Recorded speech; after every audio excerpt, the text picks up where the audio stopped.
हाय दोस्तों, आपका स्वागत है अपने चैनल HKV टारगेट में।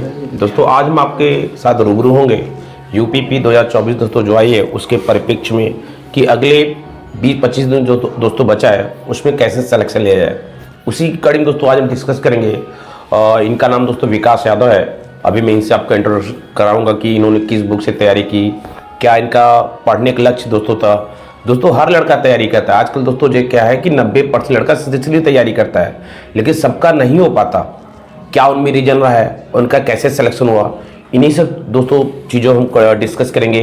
और तो पहले आप अपना इंट्रोडक्शन कराएं कि आपका क्या कैसे तैयारी अपनी क्या किसमें पहले होगा, अपना इंट्रोडक्शन कराइए आप। मेरा नाम विकास यादव है जी। और मैं टारगेट कोचिंग सेंटर राजा तालाब वाराणसी में जो पड़ता है जी जी वहाँ पर तैयारी किया था। जी जी लगभग मेरी जर्नी शुरू हुई थी 2020 में, जब मैं पहली बार CSF कांस्टेबल ट्रीटमेंट का फिजिकल निकाल कर आया था।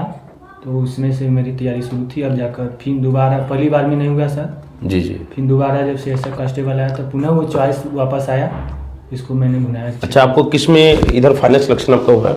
सर इस बार 2022-23 की भर्ती थी जी जी। CSF कांस्टेबल ट्रीटमेंट के, इसमें हुआ था। अच्छा, कब आपका ये रिटर्न हुआ था इसका? रिटेन सर 31 अक्टूबर 2023 को हुआ था। अच्छा, फिजिकल सर 4 अप्रैल 2023 को ग्रेटर नोएडा में। अच्छा, 4 अप्रैल 2023 को। और आपका मेडिकल कब हुआ?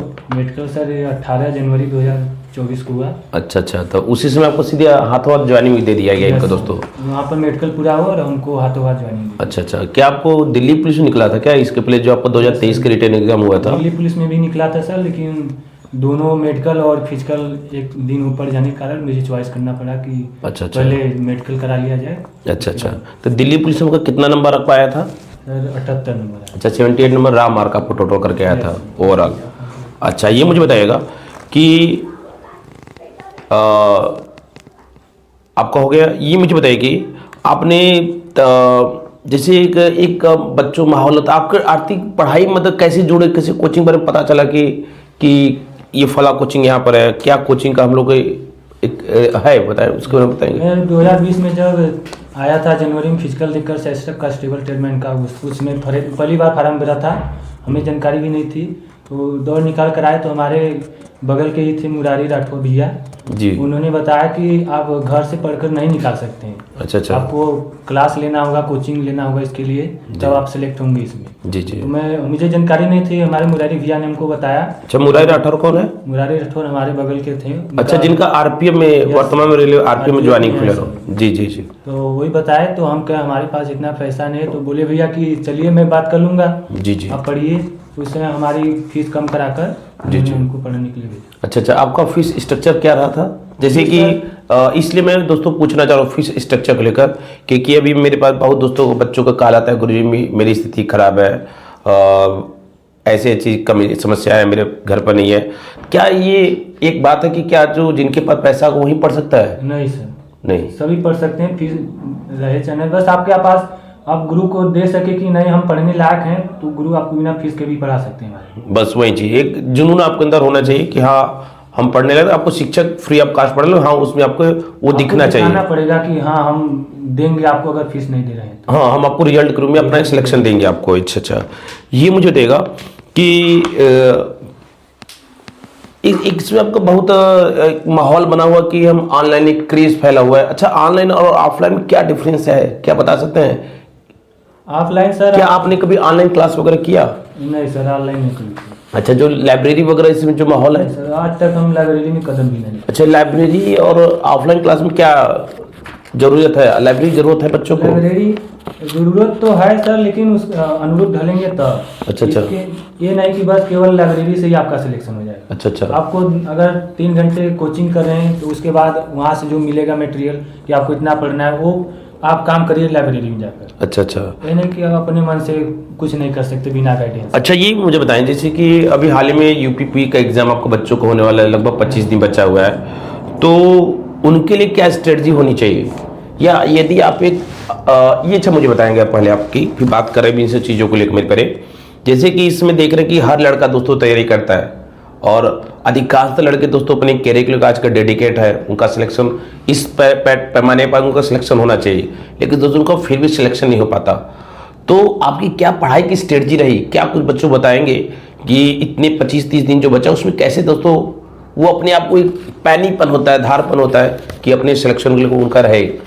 कुछ बताएंगे मुझे? सर पहली बार की जो यूपी पुलिस का सिलेबस है उसमें कुछ ऐसे चुनिंदा टॉपिक हैं सर, उनके रिलेटेड क्वेश्चन एग्जाम में कंपलसरी 100% आएंगे। जी जी। जैसे उसमें सर कुछ टॉपिक बताना चाहूंगा, जैसे जीएसटी है, आईटी एक्ट है, उसके बाद अगली बार देखे थे विज्ञान। अच्छा, ये दोनों जीएसटी और आईटी एक्ट ने आपका ऐड हुआ सिलेबस में? जी जी। अगली बार हम देखे थे फायरमैन में हुआ था, तो हर शिफ्ट में लगभग 2-3 क्वेश्चन कंपलसरी था। अच्छा अच्छा। और इसके बाद विज्ञान प्रोग्रामिंग जैसे चंद्रयान सर हुआ। जी जी। तो इस सब टॉपिक जो छोटे छोटे टॉपिक हैं हम लोग इनको क्रेज नहीं करते हैं, इन्हीं से एग्जाम में आ जाता है, फिर उसको हमको छोड़कर आना पड़ता है। मतलब ये कि आपको जो एग्जाम का पैटर्न ट्रेंड चेंज हो रहा है उसके अकॉर्डिंग अपने आप को चेंज करना पड़ा। ऐसा नहीं कि केवल वही इतिहास भूगोल हम लोग पढ़ते रहे, क्योंकि अब जो एग्जाम का ट्रेंड है उसको थोड़ा आपको देखना पड़ेगा। इस सिलेबस को देखते हुए आगे बढ़ेंगे तो। अच्छा, ये मुझे बताएंगे आप कि यदि आप यूपीपी के एस्पायरेंट हो, मतलब आपका एग्जाम होता है, फिलहाल आप तो आपका ज्वाइनिंग 24 फरवरी को है? Yes sir. 24 फरवरी ज्वाइनिंग करेंगे, मतलब ट्रेनिंग वगैरह के लिए। तो यदि आप यूपीपी एग्जाम देते जो 17 फरवरी को है, तो आपकी स्ट्रेटजी क्या होती है वहाँ के बच्चों को लेकर? स्ट्रेटजी यही सर होती है कि हम जिस अनुरूप बता रहे हैं सिलेबस के अनुसार ही पढ़ते, और पिछले जो 2020 में फायरमैन का हुआ था उसको देखकर ही हम इसमें पढ़ाई कर रहे हैं। अच्छा, फायर मतलब कहा जाए कि जो पिछला विगत एग्जाम हुआ है उसके पैटर्न को देखते हुए तैयारी अपनी जारी रखे। हाँ सर, इसमें क्वेश्चन जो है ना चुनिंदा टॉपिक है कुछ, जी जी, वो बराबर हमको लगभग 20 क्वेश्चन आराम से मिल जाते हैं उससे। अच्छा अच्छा, हाँ वो तो सही कह रहे हैं, जो पैटर्न पिछला होता है उससे आपको थोड़ा आइडिया हो जाता है। अच्छा, ये मुझे बताएंगे कि अभी भी देख रहे हैं आप, जैसे कि अपने ही कोचिंग में अभी भी लड़के नए नए ज्वाइन कर रहे हैं पुलिस को लेकर, और उनमें वो जुनून है, लेकिन समस्या है कि समय नहीं है। तो उनके लिए क्या कहना चाहेंगे आप यूपीपी एग्जाम को लेकर? समय सर तो किसी के पास नहीं है इसमें। जी जी जी। एग्जाम एकदम सर पे आ चुका है, तो जितना समय बस बचा है सर उसको भुनाए, आपको सफलता बस मिलेगी। तो क्या पढ़े हो, क्या कम समय में उनको ज्यादा रिस्पॉन्स मिले, कुछ ऐसा हो सकता है? यस सर, उसके लिए पढ़ना होगा। जैसे प्रीवियस ईयर वर्तमान में जो परीक्षाएं हुई हैं, एसएससी करा रही है, इसकी जो वर्तमान में जो क्वेश्चन बन रहे हैं, ट्रेंड बदल रहा है, उसके अनुसार पढ़े, न कि पिछले ईयर। अच्छा, ये मुझे बताएंगे आप, जैसा कल मेरी आपसे बात हुई थी, क्या बता रहे थे जैसे हमने तैयारी किया, तो जैसे आपकी जो अपना कोचिंग है टारगेट कोचिंग राजतलाव, जो वाराणसी में पढ़ता मेरे पेरे, तो उसमें दोस्तों क्या मुझे बताएंगे केवल कोचिंग से आपका काम हो जाता था कि और कुछ एक्स्ट्रा एक्टिविटीज करते थे? नहीं सर, कोचिंग से आप जब किसी भी कोचिंग में जाएंगे तो वहाँ पर आपके गुरु आपको 80% देंगे। जी जी। देना तो 100% देते हैं, लेकिन आप 100% नहीं ग्रहण कर पाएंगे। जी जी। आप 80% और 20% अपने आप से करना पड़ता है। अच्छा अच्छा, तो आपको कोचिंग का भी पूरा करते हुए उसके बाद अपने अनुरूप भी कुछ करना पड़ता है। जी जी। अच्छा, जैसे आपने मान लिया कोचिंग आपकी क्लास 3-4 घंटे की, मेरे यही कोचिंग क्लास 3 घंटे की है, तो आप यहाँ पर 3 घंटे तैयारी करते थे सपोज अच्छा ढंग से, तो घर पर जाते थे, घर पर आपकी क्या दिनचर्या रहता था, कैसे अपने आप को मैनेज करते थे? यही सर, जाते तो पहले अपने कोचिंग का होमवर्क पूरा करते थे। जी जी। करने के बाद जो 2-3 घंटे बचते थे, सब मैथ रीजनिंग जितना मिलता था सामान जी के कुल करने के बाद 2-3 घंटे अपने एक्स्ट्रा रूप से अलग तरीके से कुछ करते थे कि अच्छा, इस समय जो पेपर हुआ उसमें किस प्रकार के क्वेश्चन आए, हमको आ रहा है कि नहीं आ रहा है सब क्वेश्चन। जी। दोस्तों, यहाँ पर कुछ मेरे छात्र भी बैठे हुए हैं, तो आप लोग कहना चाहे बच्चा, आप लोग उसको थोड़ा बातों समझे क्या कहना चाह रहा है, कि वीडियो पर्पज न रखें। तो मतलब दोस्तों इनका मोटी मोटा कहने की यह दोस्तों है कि आप लोग कहीं भी क्लास करो मेरे पे, चाहे ऑफलाइन करो चाहे ऑनलाइन को, वो चीज़ें सब सही है, लेकिन दोस्तों इसके अलावा दोस्तों ये इनके कहने मोटो आपका है कि जो आपका वर्तमान में पेपर एग्जाम हो रहा है, बहुत आपकी यूट्यूब चैनल जो दोस्तों उसका एनालिसिस कराते हैं, तो एनालिसिस आपको दोस्तों जीएस उनको जरूर देखा करें, जिससे आपका उनका पैटर्न एग्जाम का पता चलता रहता है। क्लियर? ऐसा है सर कि मैथ रीजनिंग तो हर बंदा करेगा। जी जी। लेकिन जब आप जीएस करेंगे तब आपका फाइनल सिलेक्शन होगा। अच्छा अच्छा। अच्छा, जैसे कि नए बच्चों में या बहुत बच्चों के रहता है कि गुरुजी मेरा मैथ रीजनिंग सब कुछ अच्छा है, लेकिन मेरा जीएस याद करते हैं, क्यों बच्चा जीएस हमारा भूल जाता है, तो जीएस को लेकर आपकी स्ट्रेटजी क्या होती थी? हमारी स्ट्रेटजी सर यही थी कि हम कोई भी एग्जाम देते थे, भले हमारा उसमें सिलेक्शन हो चाहे ना हो जी, लेकिन अगर जब हम परीक्षा देकर आते तो उसको आंसर की देखते थे, तो जो हमारा गलत होता था उसको हम सीखते थे। अच्छा अच्छा, क्यों मेरा गलत हुआ ये? हाँ, गलत हुआ ये अगली बार आए तो हमसे गलत ना हो। अच्छा, नहीं जैसे आपको मान लीजिए अपने कोचिंग में अब क्या होता है कि हम लोग वीकली जीडी ग्रुप डिस्कशन कराते हैं, तो वहाँ टॉपिक आपको दे दिया जाता है, जैसे आपको ल्यूशन का ये टॉपिक दे। अच्छा, किस बुक से तैयारी करते थे आप, कुछ बताएंगे बच्चों को लेकर सर? कि जो कम समय बचा है तो उनको क्या किया जाए? बुक तो सर लूसेंट स्पीडी तो सबके पास है जी। ल्यूशन स्पीडी आपका मान के चला जाए 70-80% कवर करता है ना? Yes sir. अच्छा अच्छा। आप उसको पढ़ लेंगे तो लगभग अगर क्वेश्चन घुमा भी देगा सर जी तो आप पकड़ लेंगे सर। अच्छा अच्छा, अगर पढ़े अच्छे ढंग से तो आप। हाँ, अच्छा ये नहीं कि अभी एक बार में तो होगा नहीं क्वेश्चन पूरा। अच्छा अच्छा उसको जो अच्छा। पढ़ा वो रहेगा। बहुत बताया नहीं कि आप कैसे याद करते थे बच्चों के लिए, यही यही तो मेरा मेन जिज्ञासा है कि गुरुजी हम याद करते हैं हमें याद ही नहीं होता, तो जी क्या सर, जी थी को आपको? अपने अपने तरीके से ढाल कर उसको याद करना पड़ता है। जैसे कैसे हम याद करते थे आप घर पर जाके? लिख कर सर उसको अच्छा। अलग से छोटा छोटा रूप में दे करके अच्छा अच्छा अलग से लिखते थे, उसके बाद उसको याद। अच्छा। कोई जैसे आपको टॉपिक दे दिया कि मान लो आपको इतिहास में दे दिया क्या Yes, कि दिल्ली सल्तनत में इतिहास में याद करके आओ, यस तो जो तब उसका पॉइंट होता है नोट कर लेते थे उसको ना, यस सर, लिख जो सरल होता था वो तो वैसे ही याद हो जाए, जी। जो नहीं होता तो उसको छोटा रूप देकर याद। आप लोग दिखेगा, ठीक है, इसलिए मैं क्वेश्चन कर रहा हूँ। अच्छा ही मुझे बताइएगा कि हम लोग क्या जो आज का कंपटीशन दौर है, क्या उसमें मॉक टेस्ट का कोई अहमियत है? Yes sir. क्या बेनिफिट आपको इससे मिलता है? सर जब हम मार्क टेस्ट देते हैं रोज अच्छा, जो आपको कोचिंग में टारगेट में आपको मॉक टेस्ट होता था ना, तो उसका क्या आपको एग्जाम फायदा मिलता था? हाँ सर, उसको हम अपना एग्जाम ही समझ कर देते थे हर शनिवार। अच्छा, अच्छा। हमारे कोचिंग में होता था जी। तो हर शनिवार को एग्जाम समझ कर देते, उसमें जो भी गलतियां हमारी होती थी हम कोशिश करते थे ये गलती किए हैं एग्जाम में तो हमारे मेन एग्जाम में जब आएगा ये क्वेश्चन तो हम उसको गलत नहीं करेंगे। तो उसको आपको फायदा मिलता था? सर बहुत फायदा मिला। अच्छा अच्छा बहुत क्वेश्चन आ जाते थे एग्जाम में वैसे ही, अच्छा, जो हम अच्छा। कोचिंग में गलत किए रहते थे वहाँ पर सही कर पाए। अच्छा, मतलब ये आपको फायदा देखिए, इसलिए दोस्तों आप लोग चाहे ऑफलाइन करते हो चाहे ऑनलाइन करते हो, लेकिन दोस्तों कम से कम वीकली मॉक टेस्ट जरूर दिया करिएगा। इससे आपको अपना आइडिया लगता है कि मेरा क्या लेवल है और कहाँ मेरी त्रुटि हो रही है, वगैरह सब चीज़ें आपको जस्ट एज ए मिरर होता है कि आप मिरर के सामने जाते हो तो अपना मैनेज करते हो, उसी तरह आपको एसटी मैनेज करवाती है। क्लियर? अच्छा, मुझे देगा आप अपना डेली का टाइम मैनेजमेंट कैसे करते थे?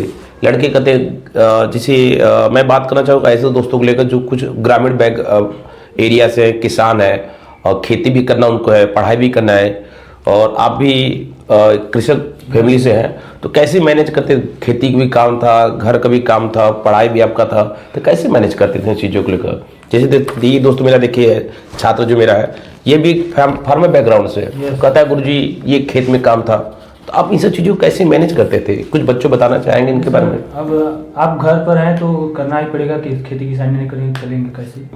तो सर उसके लिए अब रोज तो खेती में काम है नहीं, कुछ दिन रहता है, इसके लिए हम अगर ज्यादा काम है तो एक आध दिन रुक कर लेते थे। उसके अगर एक आध 2-3 घंटे कम से कम अपने परिवार के लिए देना पड़ता है, 2 घंटे जो भी काम रहे घरेलू उसको कर ले, उसके बाद जो बाकी समय है अपने लिए निकाले। कैसे टाइम, कैसे होमवर्क कैसे कवर करते थे? कितने बजे तक पढ़ते थे आप? ये बच्चों को तो गुरुजी कितना समय पढ़े, ये बच्चों को क्वेश्चन होता था। हमारी रूटीन थी सर कि अगर हम 4 बजे उठ जाते थे।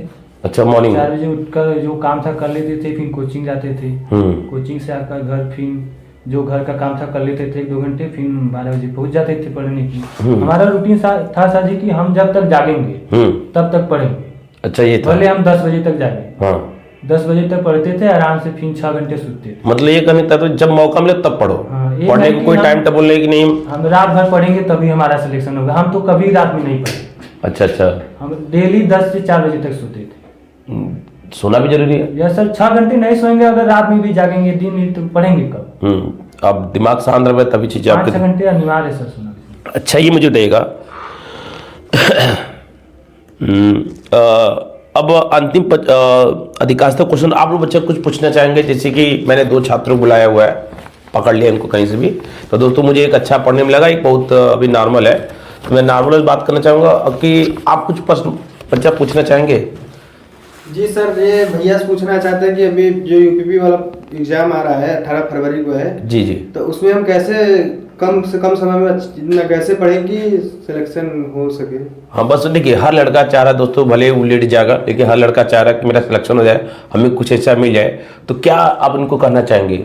जैसे देखिए आपका मेन सब्जेक्ट जो मेरे प्यारे है हिंदी है, 37 क्वेश्चन है, मैथ 18 क्वेश्चन है, जीएस आपका 37 क्वेश्चन है, और रीजनिंग आपका लगभग 57 क्वेश्चन है। तो आप इनकी रणनीति क्या करना चाहेंगे कि इतने कम समय अगर लड़का मेहनत करना चाहता है, दिन रात एक करना चाहता है, तो क्या रणनीति होनी चाहिए उसकी?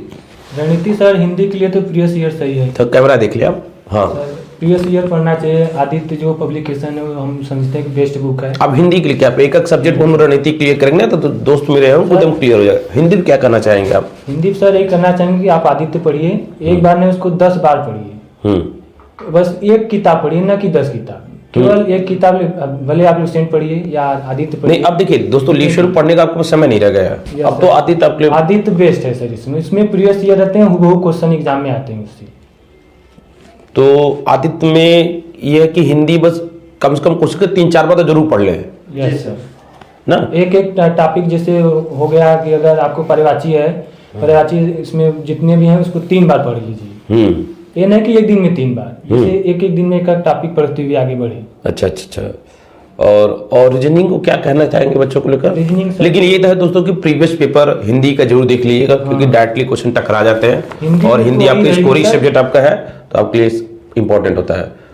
और रीजनिंग तो सर पढ़ना पड़ेगा उसके लिए। अच्छा, रीजनिंग डेली सेट लगाना पड़ेगा उसको। अच्छा, उसके लिए प्रैक्टिस करनी पड़ेगी। रीजनिंग जितना आप लगाएंगे डेली उतना ही आपका बढ़िया होगा। और कुछ करना चाहते हैं, पूछना चाहते हैं?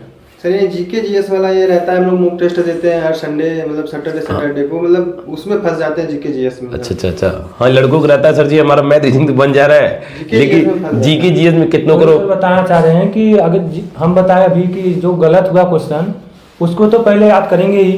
अगर हमारा पूछ दिया, अगर ऐसा कोई क्वेश्चन आ गया कि भारत की, मान लीजिए कि भारत की राजधानी दिल्ली पूछ दिया, आपको नहीं आया, अब दिल्ली पूछ दिया तो दिल्ली का पूरा पोस्टमार्टम याद कर ले, कब बना, किसने बनाया, क्या किया, पूरी तरह से उसके। अगर आज आपसे पूछा है राजधानी, कल के पूछ दे कि कब बनाया गया, तो अब वो गलत कर देंगे ये याद करने के चक्कर में। इससे जो क्वेश्चन आपसे छूटा, जो गलत हुआ, उसका पूरा एनालिसिस याद करिए, एग्जाम आप ये कहता है। ठीक। अच्छा, और कुछ बच्चे पूछना चाहेंगे? ये तो एकदम नए छात्र थे, और एक मेरे सामने पुराने छात्र बैठे हुए हैं जिनका नाम आकाश यादव है। तो जैसे ये तो पुराने छात्र, तो अब ये मुझे बताएंगे आप कि 25 दिन बचा हुआ आपका, तो जो अच्छे छात्र हैं उनका तो दोस्तों अच्छा नंबर आएगा, लेकिन उनका अपना सिलेक्शन फाइनल करने के लिए अब उनको क्या करना चाहिए कि उनका अच्छा स्कोर, आपका नंबर उठे, जिससे उनका फाइनल कंफर्म हो जाए? क्या कुछ पूछना चाहेंगे आप? हाँ सर, जैसे पूछना चाह रहे हैं कि बच्चे इस वक्त तो बहुत से बच्चे आ रहे हैं कि 1-1.5 महीना बचा है कि हमें भी नौकरी चाहिए इसमें, तो कैसे सिलेक्शन ले लेंगे? एकदम जो 3-4 साल से लगे हुए हैं उनका कैसे होगा, और जो 1-1.5 महीने से लगे हुए हैं उनका कैसे होगा? नहीं, तो जो नए छात्र उनके लिए तो मैंने बात किया कि क्या करें क्या नहीं करें, लेकिन जो पुराने छात्र हैं जो 1.5-2-3 साल तैयारी करें, तो वो कैसे अपने आप को पैनीपन होता है तैयारी में कि पैनापन करें, एकदम सिलेक्शन उनका कंफर्म हो जाए, अपना खाकी पहन के निकले, तो क्या उनके बारे में स्ट्रेटजी आपकी होगी? उनके लिए तो सर सब बेस्ट है, बस थोड़ी सी उनके लिए 1 महीने बहुत है अनुभवी लड़कों के लिए सर। अच्छा, वो पहले से ही पढ़े हुए हैं। हाँ, इतना जल्द भुला नहीं गए होंगे, 1-8 साल बाद। मतलब भैया कि उनको केवल प्रैक्टिस की जरूरत है, प्रैक्टिस बस। अपना रिवीजन टॉपिक से चीज कवर करें, प्रैक्टिस, जितना मॉक टेस्ट देंगे आपको उतना बेनिफिट होगा, इनका मोटा मोटा यह कहने तात्पर्य है। अच्छा, मुझे बताएंगे अब कि अगले 25 दिन बचा एग्जाम, तो उसमें क्या एक लड़कों में होता है गुरुजी कितना कर ले कि मेरा सिलेक्शन हो जाए ना? बच्चों मन में कुछ समय लूंगा कि आपका यूपीपी एग्जाम में कितना सेफ स्कोर होना चाहिए आपका, एक कितना लड़का स्कोर कर ले कि सेफ आपका स्कोर हो? सेफ स्कोर तो सर नहीं बता सकते क्योंकि हम लेकिन खुद उसमें हैं। हाँ, तो आप जितना हो सके आपसे उतना करिए। आपसे 215 बन रहा है तो उसको बेस्ट मानिए, 220 बन रहा है तो उसको भी बेस्ट मानिए, क्योंकि हम नहीं जानते हैं कि हमारा होगा कि नहीं होगा, वो समय बताएगा, लेकिन हमको बेस्ट से बेस्ट करना है। अच्छा, मतलब ये मोटे मोटे डिफिकल्टी लेवल डिपेंड करेगा कि पेपर डिफिकल्टी लेवल क्या होगा। अगर डिफिकल्टी अच्छी होगी तो आपका 210-15 भी हो जाएगा, डिफिकल्टी इजी रही नॉर्मल पेपर 230-40 सभी के लिए आएगा, सभी नंबर लाएंगे उसमें। कठिन होगा तो सब डाउन 10 नंबर होंगे। अच्छा। तो दोस्तों आज के लिए दोस्तों बस सेशन एंड करते हैं। दोस्तों मैं आशा करता हूँ आपकी मेरी इनसे जितने दोस्तों कन्वर्सेशन हुई है, जितना मैंने डिस्कस किया है, आपके एग्जाम में सहायक साबित होगा। यदि दोस्तों अच्छा लगा तो जरूर आप इसके बारे में फीडबैक करिएगा, कमेंट करिएगा, और जैसा भी होगा दोस्तों, यदि कुछ नए छात्र आए होंगे, व्यूअर होंगे, तो चैनल को जो सब्सक्राइब कर देंगे और लाइक करके अपने दोस्तों को शेयर कर दीजिएगा, क्योंकि आपको जल्दी दोस्तों आपके जो यूपीपी के सिलेक्टेड छात्र हैं 2019 में, क्योंकि हमारे 65 बच्चों में से 28 लड़कों का फाइनल सिलेक्शन हुआ था 2019 बैच से, तो जल्दी दोस्तों उनको रूबरू भी कराएंगे, आपसे इंट्रोडक्शन कराएंगे। इसलिए दोस्तों चैनल को लाइक कर दीजिएगा, सब्सक्राइब कर दीजिएगा। ठीक है, और चैनल को जोड़ने के लिए धन्यवाद बच्चा, एक बार फिर से वेलकम, थैंक यू।